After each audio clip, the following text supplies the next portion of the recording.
నిర్మల్ జిల్లా తానూరు మండలంలో బీజేపీ ప్రజా చైతన్య సభలో యుద్ధ వాతావరణం చోటు చేసుకుంది. సభకు భారీగా ప్రజలు తరలివచ్చారు.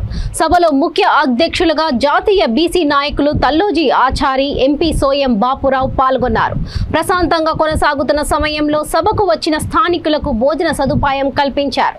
భోజనానికి క్యూ లైన్లో ఉన్న సమయంలో స్వల్ప తోపులాట చోటు చేసుకుంది. సభ ముగిసిన అనంతరం కొందరు సభ ప్రాంగణంలో మాటల యుద్ధం జరగగా తీరా బాహాబాహికి దారి తీసింది. గొడవలో కుర్చీలతో ఇటుకలతో సుమారు 15 నిమిషాల పాటు గొడవ కొనసాగింది. ఈ గొడవలో స్వల్ప గాయాలయ్యాయి. గొడవపై ఆరా తీయగా ఇరువురు ఎలాంటి సమాధానం చెప్పకుండా దాటివేశారు.